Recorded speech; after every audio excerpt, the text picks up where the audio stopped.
Per a l'explicació de vot, iniciativa, de la paraula, regidor Alberto Ibáñez. Bé, moltes gràcies, senyor alcalde. Bé, jo també estic assombrat, senyor Folgado. I bé, si algú guanya eleccions als despatxos, crec que és aquells que estan a favor d'aquesta llei electoral. I fraude, evidentment aquesta llei és un frau. Simplement li recordo que a vostès un diputat vos costa 58.000 vots, mentre que a Compromís li va costar 125. Per tant, si això no és frau, després vostè, si vol, aprofita a explicar-me què considera frau. I uns millors resultats no, uns resultats lògics i reals i que siguin conseqüents en allò que la ciutadania ha votat. Mire, parlar de la llei electoral, parlar de la llei electoral espanyola, seria possiblement parlar d'alternança, de Cánovas i Sagasta, o millor dit, Partit Popular i Partit Socialista, però jo crec que avui així no toca. Simplement dir que, malauradament, el Partit Socialista va perdre una oportunitat la passada legislatura per canviar aquesta llei electoral, una llei electoral que, si hagués sigut canviada i hagués sigut per una justa, el Partit Popular no hauria tingut majoria absoluta. I crec que avui tots ens felicitaríem d'aquest canvi. Diverses dades interessants des del meu punt de vista a comentar.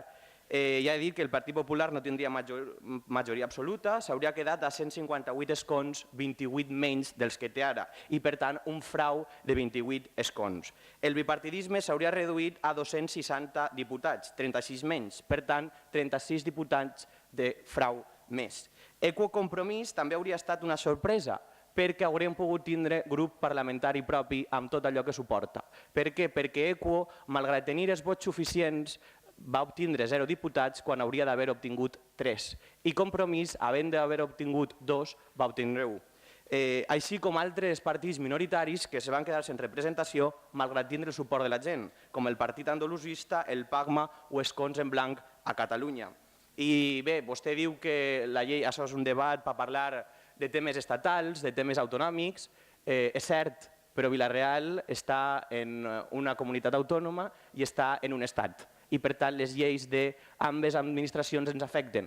Després, si vols, un altre dia debatim si ens agrada o no l'Estat, l'autonomia a la qual pertanyem. Però a dia d'avui, i sent lògics, les lleis de l'Estat espanyol i del País Valencià ens atanyen.